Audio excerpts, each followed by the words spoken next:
All right, hello everyone, and welcome back to another 5K tennis discussion. It is Monday, June the 3rd, 2019, and we are here for show number 85. Let's go! Lancez, come on. All right, it is day 9 of the French Open. That is Roland Garros action, and the quarterfinals are now set for both men's and women's. We do have Del Potro still battling with Karen Khachanov. So that's the only one match that hasn't completed, but we are able to track that right here as well. Hopefully everyone is having a great week and a great start to your week. And thanks so much to all of you. And again, if it's not for you guys out there globally, we wouldn't do the show. So thank you for keeping us motivated. You know what I mean? So this show is for you. And thank you for allowing us to share our passion for tennis with all of you. Please like, share, and subscribe to our channel, and we thank you again so very much. All right, Carla, let's jump right into the French Open news, topics, some results, scratch the surface on a topic from yesterday and a couple other topics that we looked into this morning. What we're going to try to do today is move through the show a little bit more rapidly. We've had a full morning of coaching, and we are headed back out this afternoon for more. So we're going to try to systematically plod through this today and see where we get. I always say that, and we end up using our whole break doing this. So it shows you that, again, we love to do it. So again, thank you, but we're going to try to push through this relatively quickly. Yes, we are. So the weather today in Paris is a little bit cooler than it has been the past couple of days. The French Open started rather cool and damp. It heated up to around 90 yesterday and the day before, and it cooled back off today. So I'm sure there's a lot of cooler heads that will hopefully prevail both on the court and off the court, especially in the media today. So hopefully the cooler heads will prevail. Well, it helps Karen Khachanov and Potro, because if it was like yesterday in the hot 90s, I don't think those two would be battling it this long.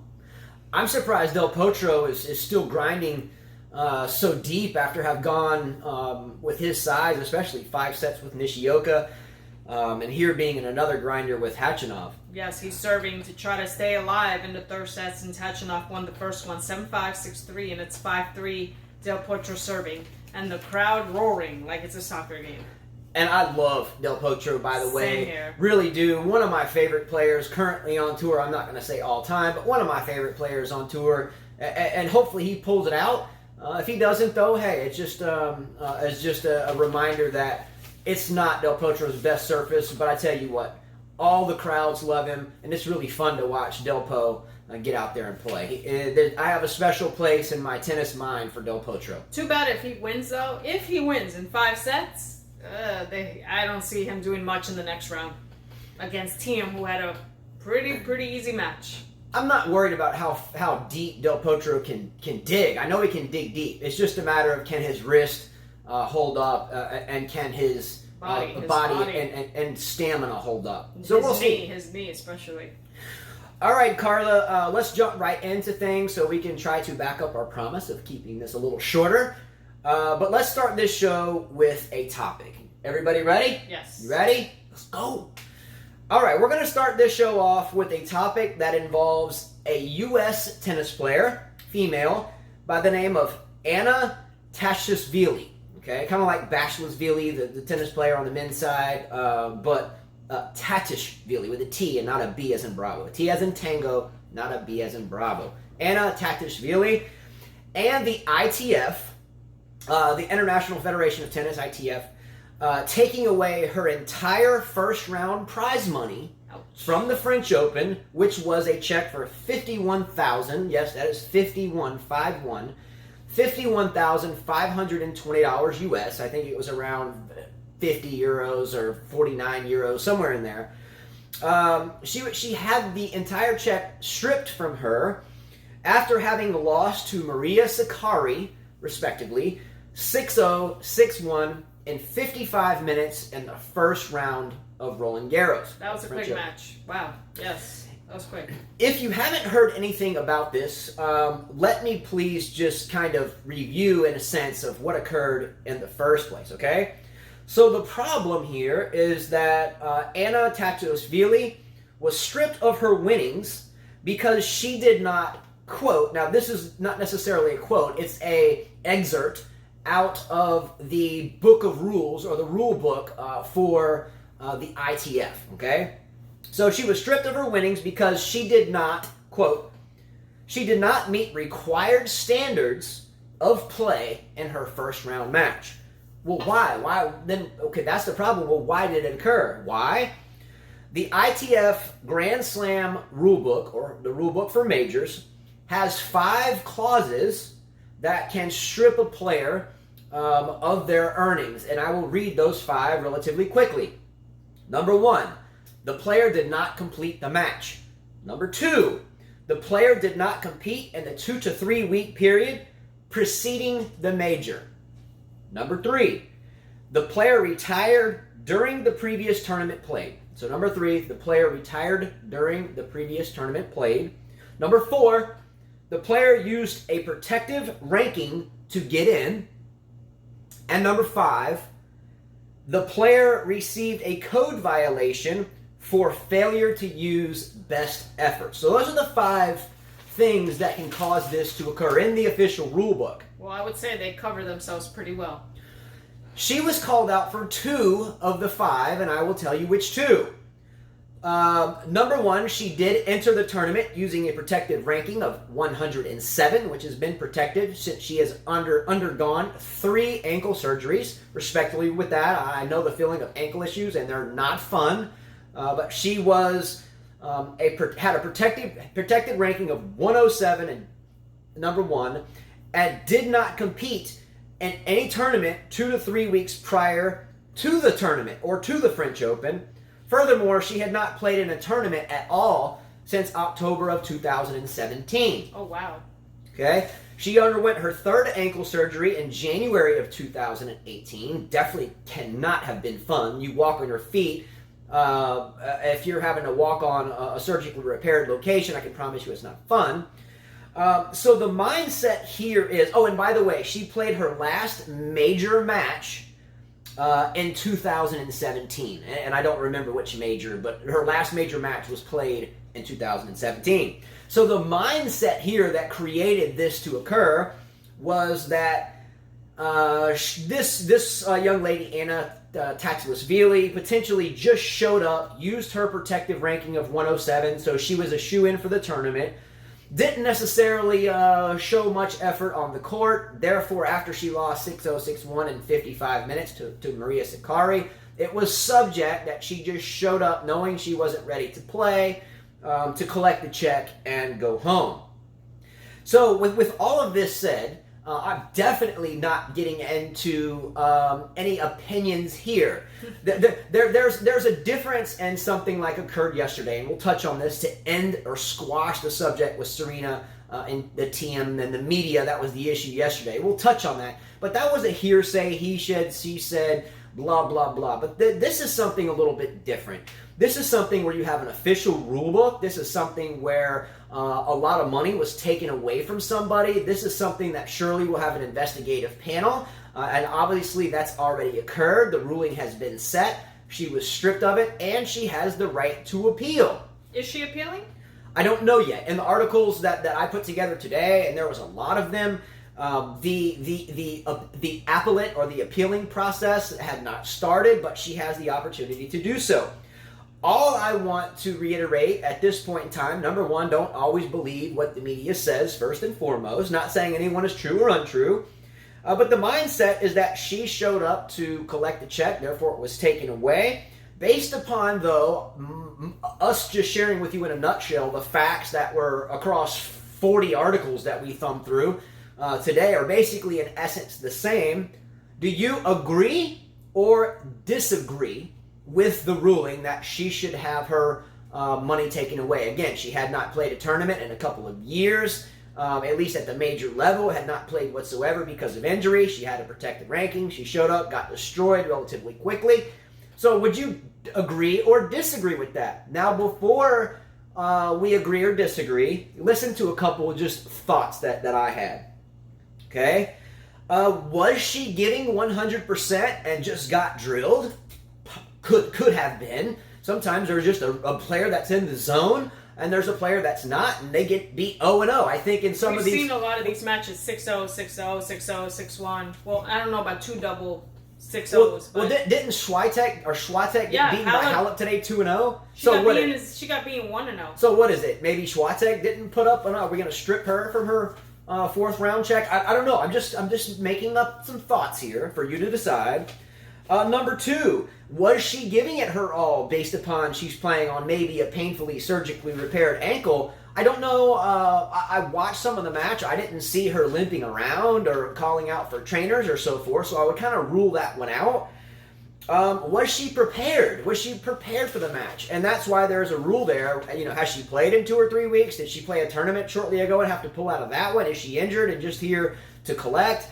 Was she prepared? Yeah, I mean, I got a match here. Goffin defeated Kemanovic, or Goffin defeated Berankis 6-0, 6-2, yeah. So there's many matches like that. Yeah, there's bagels all over the place. Yeah. So, again, it's suspect here in a sense because it's the first round, 0-1. She hasn't been playing. She hasn't been potentially practicing. Now, I'm sure there's going to be an investigative board that will look into all this, especially if she appeals. But I'm only assuming that, and this is an assumption, that the litigation fees for her to find representation to appeal will probably cost her more money or time than it will her earnings. So it's really a catch-22 situation. I was about to say that. I don't know if it's even worth doing all that.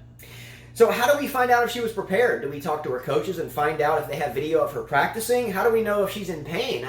So what I'm getting at, this is a really interesting dilemma. She said, like yesterday with Serena and Thiem, the media, and blah, blah, blah. This was ruled on. This was voted upon by however it goes down, and it was taken. Not one person did just say, oh, you know what, I'm going to strip this from the girl. This is something that was obviously planned, prepared, and then the outcome professionally relayed to the player.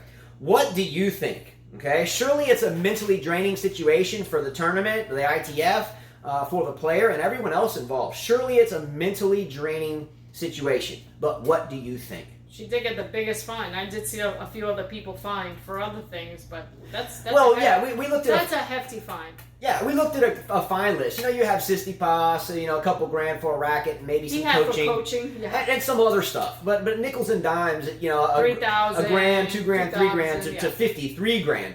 But what do you think? Is this a way of keeping people from retiring and to keep them from retiring? Now they just show up and collect the check, or is this blown out of proportion? And Maria Sakkari was the better player by far that day, and maybe this girl was prepared and should keep her winnings. This is your thoughts, and I would love to hear the comments. I can't decide because I don't know. I didn't see her practice. I just don't know who she is. I can't give my 2 cents on this. I mean, the rules, they did cover themselves, though. Those 5 rules that you mentioned, I would say she would lose in that one. Yeah, I think she would lose the appeal as well. If you didn't play a tournament 2 weeks, 3 weeks before the French Open, yeah, right there they got you. That's one. Yeah, it just seems a little suspect, but what do you think? And we're going to move forward. Touch base on that. And again, we're going to try to keep a good pace on this show today. All right, so real quickly, I want to touch base on our show yesterday, and we are going to end and squash and retire the argument that we had yesterday, and that Dominic Thiem acted like a crybaby during his interview. I'm going to just start with that as the topic.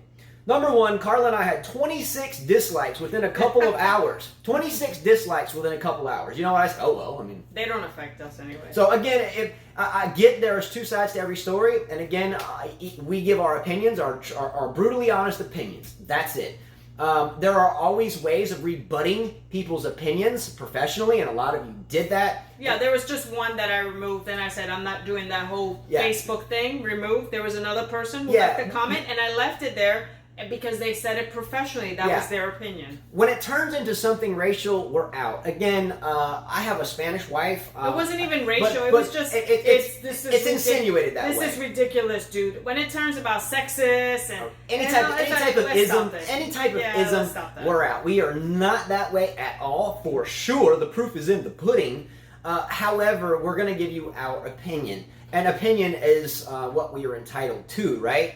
So let's start with one thing. We were hammered with professional written stuff saying that we're blaming Dominic Thiem. First of all, we never blamed Dominic Thiem. No. The only thing we indicated is that he was bent out of shape for assuming Serena was causing all the issues, and we blamed him for acting like a little girl with panties on, talking about, oh, I gotta get up, I'm not a junior player anymore. He acted like a 3-year-old. Actually, he acted like a 16-year-old boy, like my son, when he's talking back to mommy and daddy. The only difference here is he is talking to the globe. He is talking to millions of people. I think Federer was laughing at this. He said they were laughing in the locker room with Thiem, I guess. I guess he realized it was dumb to even say all that.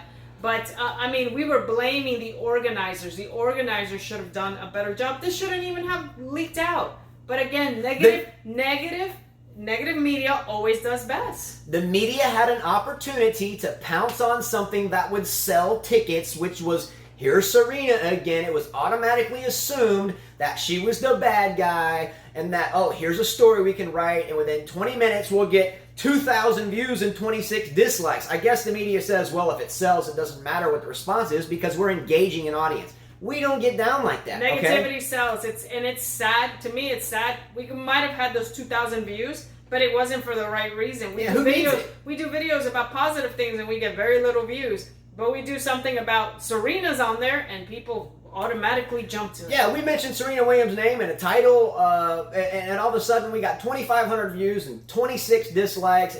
And almost none of those left comments, what does that tell you? You're going to throw a thumbs down and you don't have the mindset, probably because you're so biased and shallow, and wanted to believe the nonsense and wanted to jump on board with TM's assumption. Look, let me tell you a few facts, okay? A few facts, okay? Everyone assumed, including the media and TM, that Serena was being what Serena can do at times. Be a diva. And be a diva. Yes. So we assumed it because it does happen, and we put it out there for millions of people, not us, I'm talking about the media, to lap up, okay? No one waited for the truth. They just hung out and let their story ride at the expense of a young lady, first and foremost, okay? First and foremost. Never assume anything. Never. Fact number one.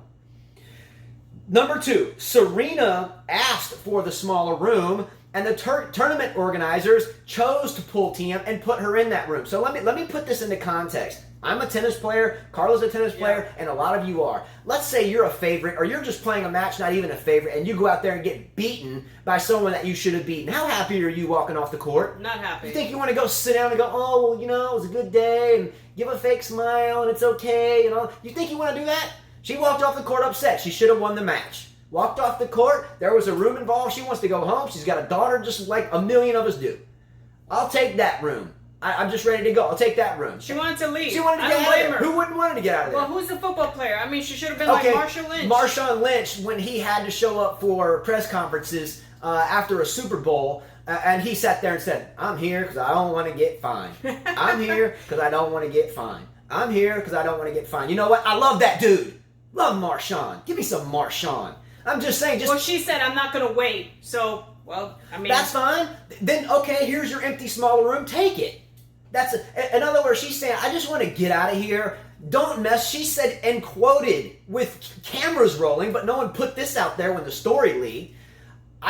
Don't pull him out of the room. It's rude. He deserves the room. Just give me the smaller one so I can say what I got to say or what you're making me say, and I want to get home. And she said it's very impolite what you're doing. She said my interview will be short, and it was. It was like 2 minutes and change. So crybaby TM, and no disrespect to him as a player, he will learn from this, and he apologized. He said the wrong thing.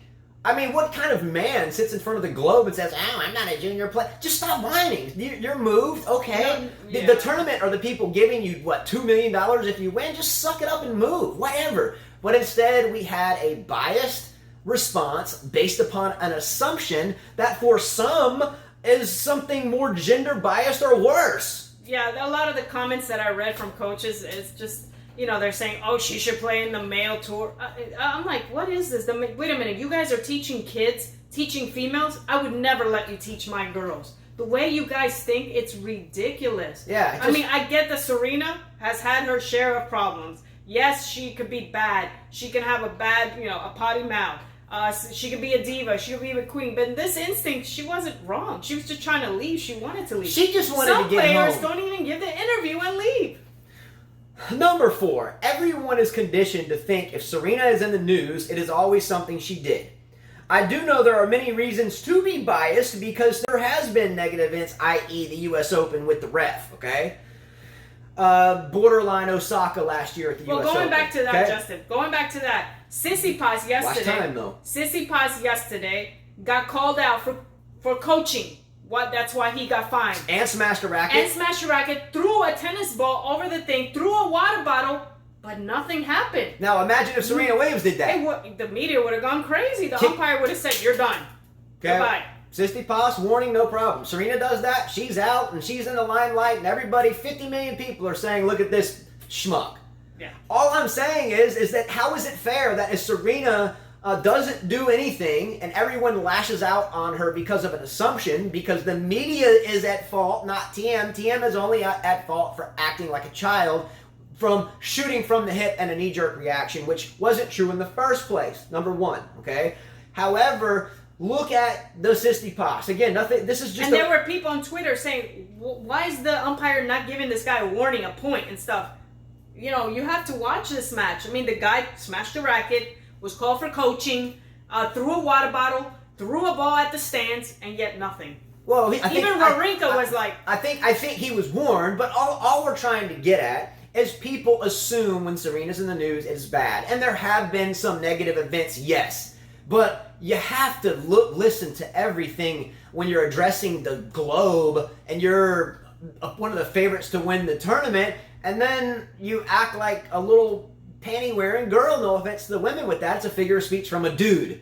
But look, is it fair to anyone on this earth that we live in 2019, as rough as life is it fair to anyone just to hear something that one may or may not agree with and get all bent out of shape and whine in public about it, especially when what you're hearing and that you disagree with, if you're male, and what you're whining in public is a female. Now, again, I believe in a lot of things, but one thing that I will always stand behind, and I have 5 kids, 3 boys. If I ever saw any one of my boys fly off in some tirade about, this girl's coming in here, forget her. I get they may say that at the kitchen table with the door shut, talking about some girl at school.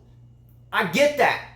But on the global stage, if one of my boys disrespected publicly a woman, guess what? It's going to be a long day for those boys. And that's a fact. And that's how we raise men. And that's what's a problem in our society. That's the problem. Is we don't respect women like we should. I don't care who it is. Don't disrespect a woman. You want to argue with that? Feel free. Leave me a thumbs down. I don't care. You disrespect a woman, I don't care who she is, then you're weak. But I've never seen a lack of respect for a 23 Grand Slam champion. A lot of people say, I can't stand her. But yeah, she changed tennis. If it wasn't for Serena Williams, there would be no American tennis. Let's be real, guys. Proof is in the pudding. Just saying. Fact number 6. Would any of you go to work, not listen to an entire story, and go up to the manager and all the rest of the employees and your owner and manager, shoot off at the mouth, storm out of your office, storm home, and sit at home and pout? Would you do it? I promise you'd be fired. I personally, and I wrote this here just so I remember to say it, I've managed groups of men for many years. Shops full of technicians, shop fulls of service writers, shop fulls of managers to put up with in different departments. I can promise you that the little sissy attitude of, this girl's coming in here in front of a group of grown men, I'm out. It's just not going to happen. Anyway, hopefully Thiem will stick behind his apology, which he did. And not have a knee-jerk reaction. I get he was upset. I would have been upset too. He had a right to be upset. Yes, definitely. I'm not bashing Thiem. He had a right to be upset. For sure. You hear something, Serena's involved, he's assuming because of all the stuff in the past. Yeah. I get it. But keep it in here, bro, because when you throw something out into the global mindset, for everyone to lap up, it just makes you a 50% dislike for some and a 50% dislike pro for some. Why wouldn't you want everybody to like you? Be humble, stay chill, stay in between the lines. Don't hit it wide. Stay on your lane. Who's the basketball player? LeVar Ball. Lonzo Ball, his dad used to say, stay in your lane. Just saying, I get that. I don't care for the guy, but I'm just saying, I get it. Stay in your lane, bro. You're on a global stage, and you're going to automatically make half of the people, especially minorities, hate you because you just assumed. That's all I'm saying. I don't hate him. I don't hate him either. I just think, but there's going to be people that do. He was right to. I enjoy watching him play, but he was right to be mad, but he shouldn't have said any of that. Squashing this subject, oddly enough, though, the truth be told, we've done 250 shows and usually get about 100 to 300 views on each. We do one show about Serena Williams, and there's 2,500, and 50% are thumbs up and 50% are thumbs down. What does that tell you? Does that the world loves negativity. Does that they mean thrive on it? Yeah. Does that mean negativity sells? Absolutely. Sure, sounds like it. The proof is in the pudding. They enjoy it. Think about it. The fact is this. I don't care what it is. I'm not gonna respond to any comments anymore on this. But the fact is this: Thiem spoke out of haste and assumption. He was made to look weak, and I can promise you, he has 50% of his fans, not 100%, but there's 50% that are probably gone in the other direction, especially from the females. You're not the only one that thinks that. I saw a lot of people say, well, that was weak for a man. Yeah, it was weak for a man. A lot of people said it. I'm sorry. When you assume it's a woman's fault, then you know what? Is he married, by the way? No, he's with Mladenovic. Let me tell you what. Get married, have 5 kids, and disrespect your wife in front of her like that, she'll smack you with a sandal. Fact is, Thiem spoke out without thinking. He's still a child, obviously. He needs to grow up a little bit. He apologized. Good job. For those that assumed that we were just being Serena fans and didn't look at the morals of all we just discussed about, then whatever. That's it. As of right now, topic is retired. We won't touch on it again. Okay? Facts are facts. Say what you want. Doesn't really matter. All right, enough of that retired topic. Let's get right into the draws, men's and women's, and let's start with the women's rather, because I think Del Potro and Khachanov are still playing. All right, first match we had today was Madison Keys takes out Katerina Siniakova 6-2, 6-4. Okay, this is going back to what we said, right? Here goes Siniakova, takes out Osaka. You would think that she would beat Keys because she just came out of a match, a thriller match, 6-4, 6-2, beat her easily. And then goes and loses the same score almost, 6-2, 6-4 to Madison Keys. This is what I'm talking about. Always the underdog takes out, or somebody we least expected to win a match, takes out the top player, and then they can't capitalize on the next match. They go out themselves. Preparation.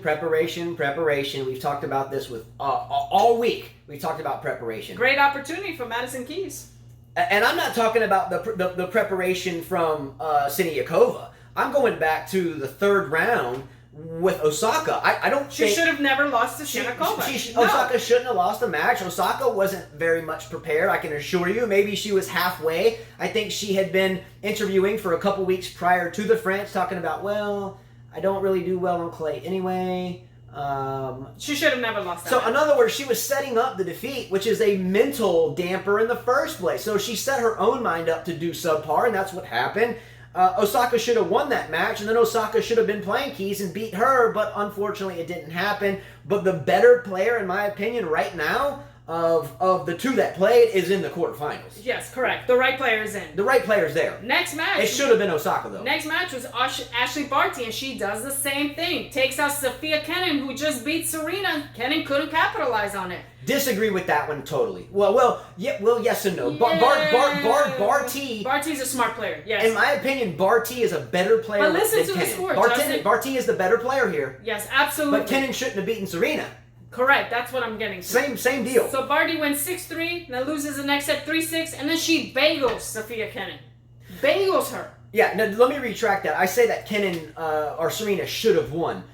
Serena, again, preparation. She didn't expect it. I guarantee you she's not nearly as fit as she has been prior to childbirth or whatever. And in my opinion right now, I don't think Serena does win another major. I know you think differently, but it's hard to get reset in top shape and condition at 33 37? How old is she? She's 37. 37. It's tough for anybody. I'm 41, and geez, it takes me an hour to get up off of my knees if I have to bend down. I mean, it hurts. And I stay as fit as I can be. It's tough. So it's tough at 37, and you've got these YTEX and you have these Vondrousovas out there that are just getting better and better and more fit and younger, more fit faster. and younger. So I'm not saying that Serena should have beaten Kenin, but I'm sure there's some preparation in there. Before Serena had her child, she would have beat Kenin. And easily, just saying. The two best players, I think, outside of Osaka and Serena are there. They deserve to be there. I watched Barty. I wasn't a fan of hers at the Australian Open, but I am now. I was watching her play. She's a smart player, and she's very nice on the court, humble. You can tell she has good manners. And Barty, by the way, was a rugby player for a while. She's strong. She's got some biceps. Yeah, and you know, rugby being a team sport and a rough one, like similar to American football. If you don't know what it is, it's different rules and obviously, but you're getting beat up a bit. And there's a lot of respect that goes on between players and team sports or things like boxing where you're literally beating on one another in a sense. And Barty has a good discipline about her. She has a lot of variety. I think Barty will beat Keys, and I think Barty is going to be a tough customer for anyone that she faces moving forward. I agree with you, Justin. Madison Keys and Barty are 1-1, so they played twice. So 1-1, they're even. They're both about the same age. 24 Keys, Barty's 23. This will be a good match. Toss up who wins. Good to see an American in the quarterfinals, by the way. If I had to bet, I would take Barty. Same I here. had to bet. Here's another match. Simona Halep destroys the youngster Swiatek. 6-1, 6-0. No chance. Yeah. She that said, was tough. "I am wiping you off the court," and she did. And she will face the 17-year-old Amanda Anisimova, my pick, my underdog, who beat Bosova 6-3, 6-0, and made it look pretty easy. Didn't even grunt while her opponent was grunting the whole time. She was just hitting her winners clean. Good to see this 17-year-old from the USA, from New Jersey, play, but I think she will have a tough match ahead of her against Simona Halep. They've actually never played against each other. All right, real quick, I'm jumping back up to the young Polish girl Swiatek. By the way, for all of you that picked her on your fantasy teams, Great pick. Great pick. And she does have a future. Number two, she's still very young, but let's look at her draw from the get-go, and let's understand a little bit more why she was demolished in this match. Number one, she played Selena Janisevich, which is a French qualifier. After that, she took on Qian Wang, The 16 seed. 16 seed, who's a good player. 6-3, 6-0. She Okay, but again, we watched that match. Wang, again, is either clay is not her surface or she didn't play well. We talked about this already. Then Swiatek met up with a Monica Puig, who we all know won the Olympics, but she's really not that dominant of a player. Yeah. Then she gets a matchup against one of the biggest guns on the women's tour and ends badly. First of all, for a 17-year-old, she is 17, right? 17, yes. For a 17-year-old to make a fourth round, awesome job. Will we see more from her? Yes. Absolutely. Yes. But I wouldn't take too much away from Swiatek for losing 2-0. I wouldn't either. Because she played extremely well, and she is one of two 17-year-olds still in this tournament, and the other one being Anisimova, the American girl that you just mentioned. The girl Bolsova, the Spanish player who's actually from Moldova, I think, is actually a very pretty girl. I haven't seen her play. She has a really I saw her play. She grunts a lot to hit the ball, but she's got the nice arm tattoo. I'm fond of tattoos. I like that. Really nice girl to watch play. I think she could be a little bit more fit moving forward. But all in all, I give her a really good score on her overall game. Wasn't she a qualifier? Oh, Bolsova, yes, it's a qualifier. Well, good job. But here we go. We have the young Amanda Anisimova, who has really jumped on scene now for about a year. She's been around. You were talking about her a while ago. A while ago, yes. I think we're going to have the same type, though, of lopsided win as we had against Swiatek. I think Anisimova and Swiatek are about even on ability. I'm guessing Halep will beat her like 6-2, 6-2, somewhere around there. I think 2-2 is a good score. Yeah. I think I might give Anisimova maybe 3-4. But I think what we're going to see is Halep in, obviously, the semifinals, which a lot of us do have on our fantasy teams. And I think Barty will get through Keys, but again, I wouldn't bet on that.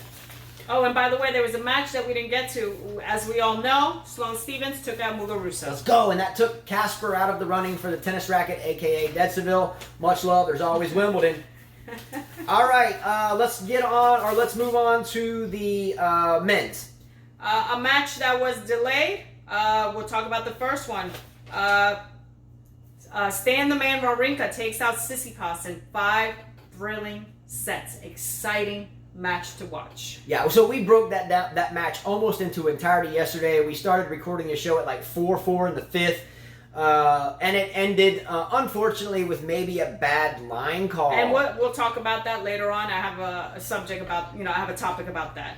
Yes. So we have Wawrinka, who's going to face off Roger Federer for the millionth time. No, just kidding. I wrote down yesterday how many, but it's lopsided. I think Federer's won like 22 times. Something like that. Where are you at? Yesterday's match. Oh, you're in yesterday's. I'm yesterday's. Like, what? That was yesterday. That was yesterday. We didn't finish covering that match, the Wawrinka match. Well, yeah, I know. Well, we talked about it. Yes, and that's what I'm saying. That's your winner. Wawrinka did beat Tsitsipas. Yeah, at the beginning of the show, we already said that. No, this one. Oh, okay. Well, the next one that we didn't finish was also Nishikori and Pair, another match that got suspended from last night. Yes. And they got to finish their match. Pair was actually serving for the match, but could not capitalize, and Nishikori came through in 5 sets again. 5 sets. Are you surprised? 5 sets again? No, I think you even said yesterday when we talked about this match that it was going to go 5 sets. And guess what? He didn't have his collar up. Yes. He didn't have his collar up. That's why he won. Kei Nishikori has been removed from the fly collar list. Benoit Pierre was still kicking way up there, like,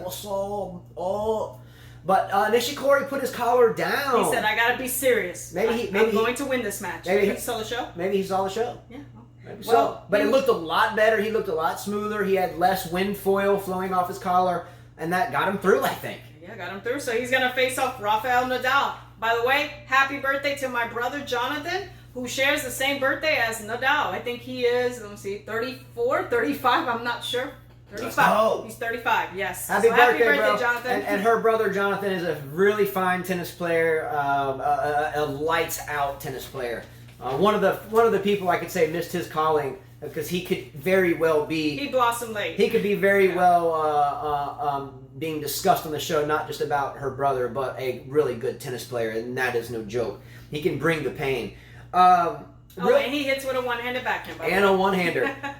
Real quick, who wins between Wawrinka and Federer? Federer. Wawrinka will be out of gas. Who wins between Nishikori and Nadal? Nadal. Nishikori will be out of gas as well. I wouldn't be so sure that Wawrinka will lose to Federer. I hope not. I hope Federer wins for 2 reasons. 1, I like the guy a lot, and 2, because I don't want to do another odd bet. I love both. All right, we got to push through. Next match is Novak Djokovic. Sail right through a Tyre Struff, who had nothing for him. Novak Djokovic won 6-3, 6-2, 6-2. Struff tried in the first set.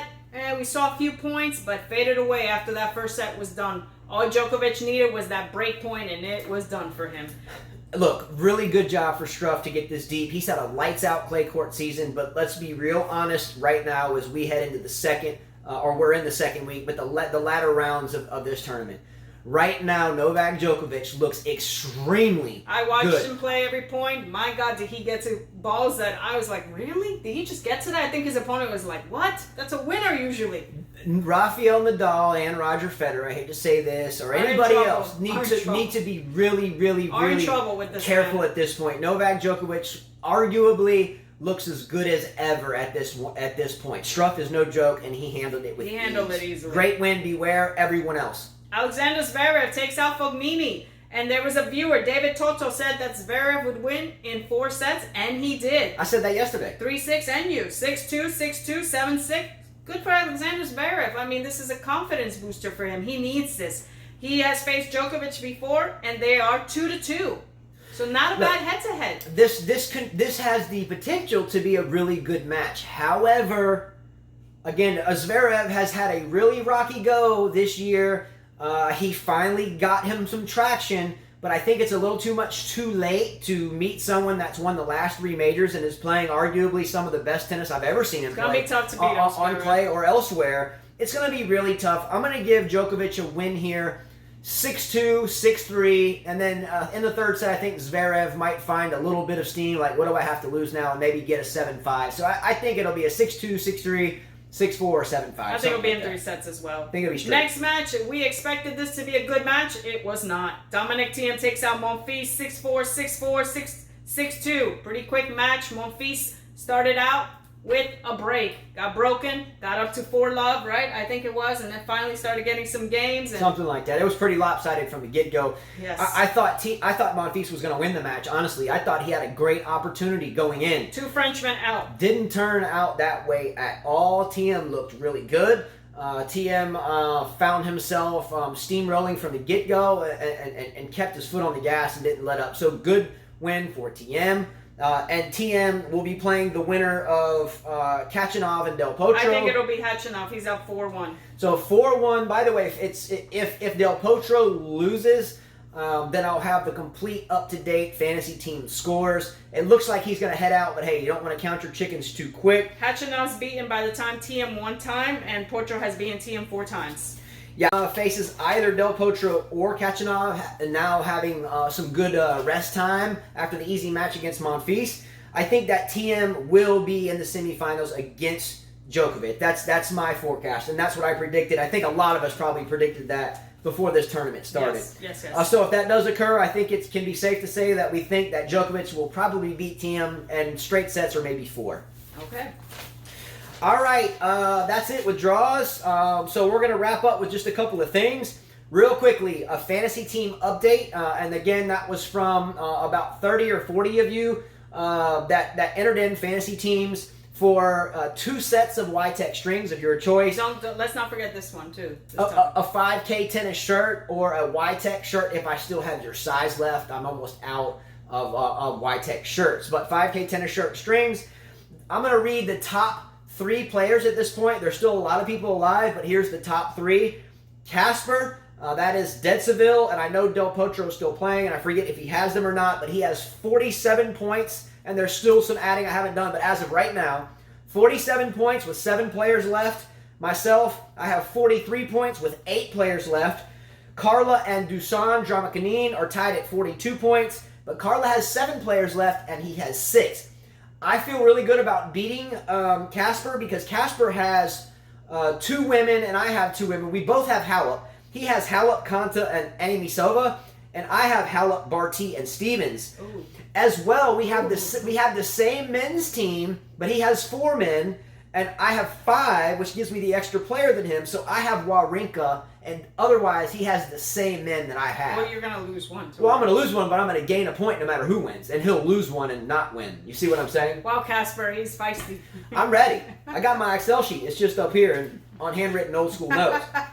So I'm very confident I'm going to pull this out, but we'll see. Real quick update on the tennis racket giveaway, which, if you haven't seen it, is a Wilson Burn 100S countervail.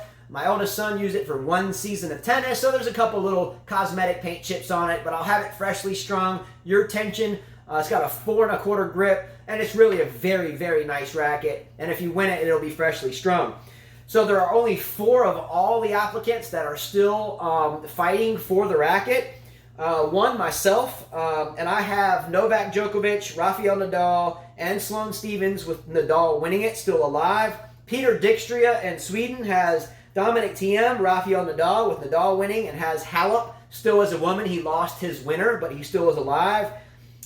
We have Furzio9 that has Roger Federer, Dominic Thiem with Federer winning, Halep as one of his finalists, and Halep as a winner. So he does have kind of the lead in a sense with this. But if you lose, one more person, you could completely back out. Last person alive is Kenneth Chow in Canada. That has a Djokovic-Nadal final with Nadal winning just like myself, and has Halep, where again I have Stevens. So very close, guys, very close. All right, I think you had a topic, Carla. Yeah, the topic was, why is there no Hawkeye at Roland Garros?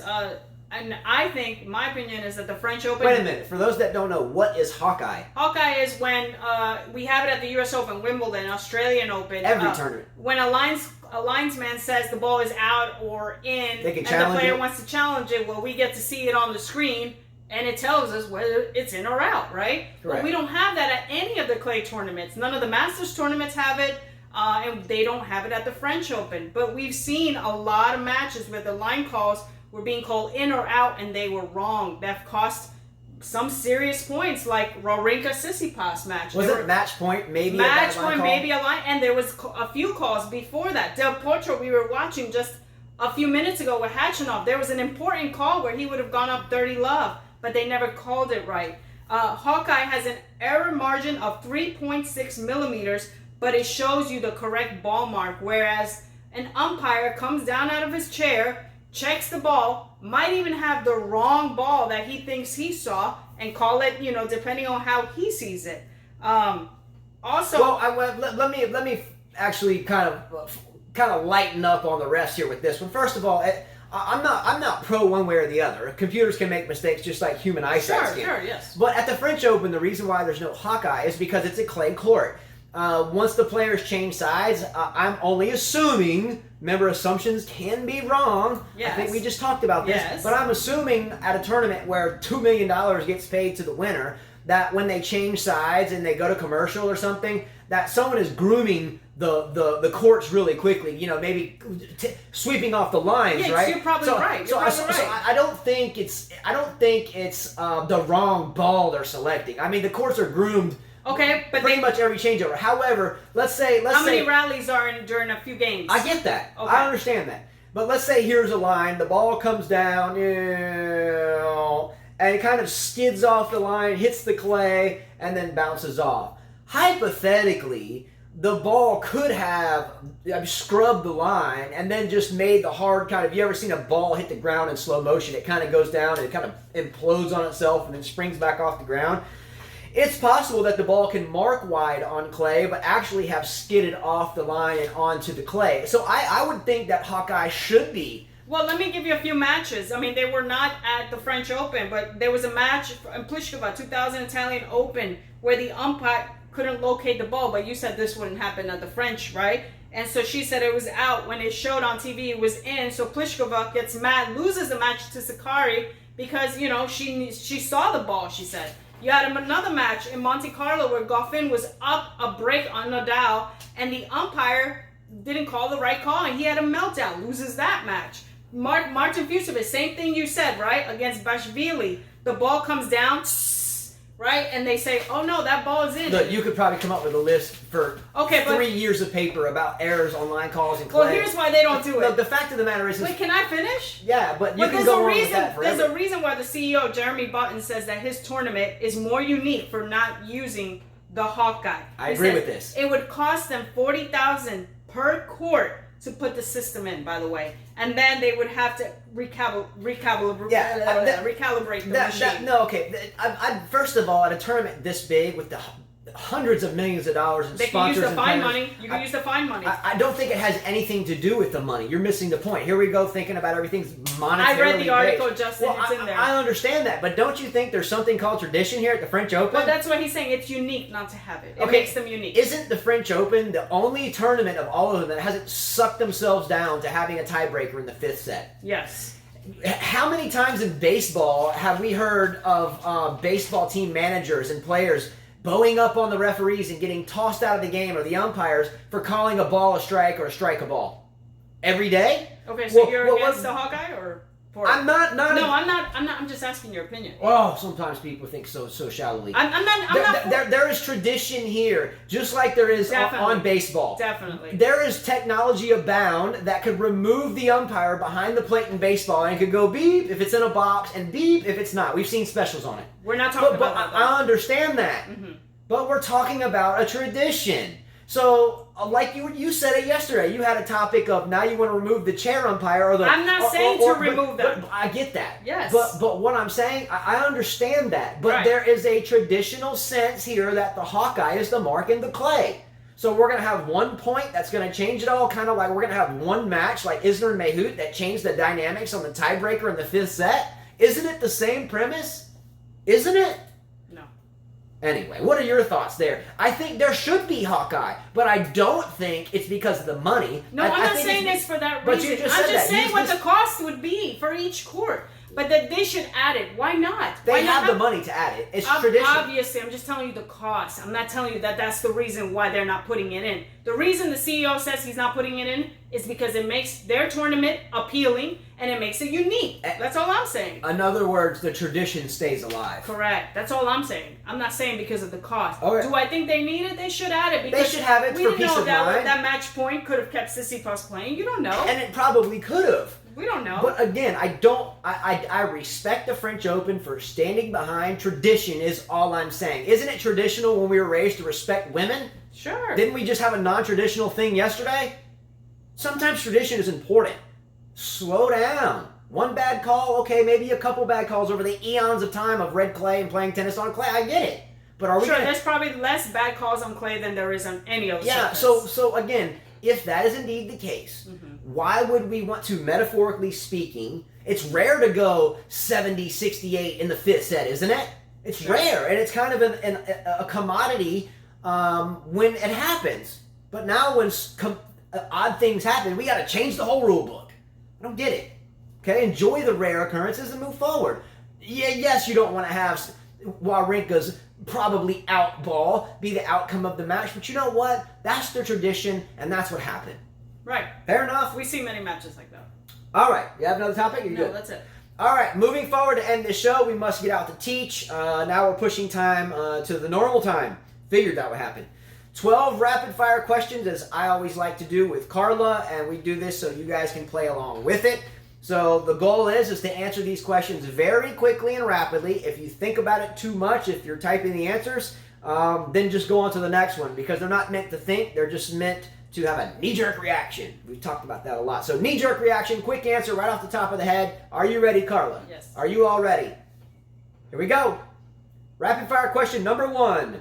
Do you think it is safe to say that negativity sells? Oh, of course. Question number 2. If you were at work, would you throw a temper tantrum in front of the owner, manager, and fellow employees without hearing the entire story? No, I'd probably be fired. You'd be fired. Yeah. Question number 3. Simona Halep looked very impressive today. Can anyone left in the tournament stop her? Yes. Who? Barty. Number 4. Will Stefanos Tsitsipas win a major before the end of next year? Yes. Which one? I'm going to give him the U.S. Open. I don't know. Next year, not this one. Don't know. Question number 5. I think Djokovic will win that one. All right, number 5. Do you think all of our thumbs down yesterday came from those that simply despise the name or the person Serena Williams? Absolutely. Question number 6. Who wins a major first, Vondrousova or Swiatek? Vondrousova. Question number 7. The Golden State Warriors and Toronto Raptors are now tied 1-1 in the NBA Finals. I am a big basketball fan. Who wins the whole series? The Warriors. I Unfortunately. said that before it started. Unfortunately. Warriors in 6. Mm-hmm. Question number 8. The most dominant athlete currently in their respective sport, male or female, currently playing now. Steph Curry. I would say Novak Djokovic or Steph Curry. Mm-hmm. There's some race car drivers out there too, but I still haven't quite convinced myself that that's a sport. And that boxer that we talked about a couple weeks ago. Oh, Wilder? Yes, I was impressed by him. The boxer Wilder, Alabama boy, he's a beast. I was impressed. Deontay Wilder, he's a beast. We'll put that one in there too. Deontay Wilder, Alabama. Question number 9. Stefanos Tsitsipas told his father loudly to leave the match while playing Wawrinka. In other words, get out of here, Dad, get out. Have you ever told your father that while playing a match? Yes, I did. While you and I were dating, I was in my late 30s. Late 30s? Yeah. You were in your late 30s. That was 2012. You're 39 now, so you were like 30 then. 30, okay, yes. Man, how Sorry. the years fly by. Oh, I don't know. Man, it was like a decade ago. Oh, yeah, you're right. Anyway, I have done it many times when your dad is... And I did it many times. When your dad is your coach and obviously your parent, again, sometimes it gets heated. My dad used to get upset and like throw chairs when I was playing and missed a shot, and then it would be distracting to me and it would make me mad. I get why Tsitsipas did that. I told my dad, get out. Hence why it is tough to teach your own kids. We have 5 kids, and geez, sometimes it can be real teeth gnashing to get them to do anything. Yes. But when other people teach them, it's no problem. Yeah, it's easy. Go figure. Yeah. Question number 10. If you were on a long plane trip and you did not have a smartphone, what 2 magazines would you bring? A health magazine and probably another sports magazine. I would bring Tennis Magazine, even though sometimes it seems to be extremely biased. Yeah. And Popular Mechanics. I would go Popular Mechanics and Tennis Magazine. Yeah. Number 11. Odd question here. What is your favorite breed of dog?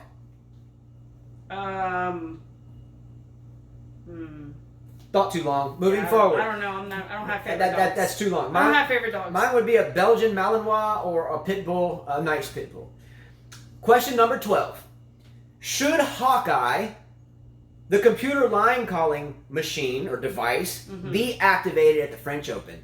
I think so, yes. I agree as well, but I do disagree with interrupting tradition for just one or two outliers. I understand that too. That's all I'm saying. I understand. You have a bell curve. If everything is inside the bell curve, it ain't broke. Don't fix it. I understand that. If you get a couple things out there, okay, we're still inside the bell curve. Let's move on. Bonus question. Finish this sentence. Are you ready? Ready? Finish this sentence. People can notice I am upset or nervous if they see me doing what? Twitching. Okay. That's you? You twitch? Yeah, that's me. Yes. Myself, I tend to pace around a lot and then not talk a lot. I usually talk a lot, as you can obviously tell. But if I'm upset or nervous or something, which I don't get nervous that much anyway. My legs start shaking. That's my twitch. Yeah, I pace a lot and then I stop talking. I'm almost completely withdraw myself from my surroundings. All right. Look forward to reading your answers there. So end the show right now with a quote / thought of the day. And here we go. This type of quote, by the way, has been said many, many times over for thousands of years, but I thought it was fitting for this show. So I kind of put together the quotes of, say, Shakespeare and Malcolm X and anybody that's talked about the media in terms of their influence, okay? A million people have said this, so there's not one quotation here. So here we go. Many people have said this, basically in a nutshell. The media is the most powerful entity on earth. They have the power to make the innocent guilty and to make the guilty innocent. And that's power. Because they control the minds of the masses. So very true. We cannot forget that you cannot believe everything you read. We cannot believe or cannot forget to believe that we should not judge a book by its cover. I don't know if that came out right. I meant to say don't judge a book by its cover, because all of us have things that we are influxed with every day. A barrage of smartphone stuff, a barrage of social media, if that's your thing. I don't pay much attention to social media. I let Carla do it because I get wrapped up in it, and I did this many years ago. And then I realized, why do I even care? I mean, if they're not in here or helping me pay rent or feed my kids or training on the tennis court, then outside of a professional, humble debate or a good professional discussion, I don't want to hear it. Just don't want to hear it. So how do we get in these type of bandwagons? Or how do we get involved in these types of isms and biases and this and that? It's because we tend to believe a lot of what we're reading, and media outlets understand this. They know this. So they hit you with it all the time. And we've had a lot of examples about that just in the past couple of days on this show, but there's example of it every day. Slow down and think before you react. Think before you speak. We all get mad and say stuff that we don't mean, but it ultimately comes back and bites you. Apologize for it and move forward. Stories are printed to sell something, and that's all. People wouldn't spend time to write a story if it wasn't meant to be read, and sometimes writing something hateful is the easiest thing to be read because it sparks a negative or a positive, and then it creates a debate between the positive and the negative, and what you get is more people reading. Anyway, we learned this, that our show is only popular when we talk about something negative, and that does not mean we're going to talk about anything negative. We won't. That's just the way it is. All right, so that's it, everyone. Please like and share our videos. Please subscribe to our channel. Thanks so much to all of you. Again, what you see is what you get. It's our opinion. And we enjoy sharing it with you. And if you don't like it, then I'm sorry. But 95% of you do appreciate it. And actually, I'm going to say 100%, because the ones that do blaspheme are people we've never heard of. We haven't talked with them. And then we just delete it, and then that's that. So I will say 100% of you subscribe here, feel our energy. And even those that are always with us, and they did disagree, but they said it in a professional way. Yeah, there's people that disagree, but they did it professionally. Yes. Didn't need to be chastised or told we were this or that, and we'll just leave it at that. Much love to all of you. See you tomorrow. Let's go! Oh! And as Carla always says, Au revoir. see you later.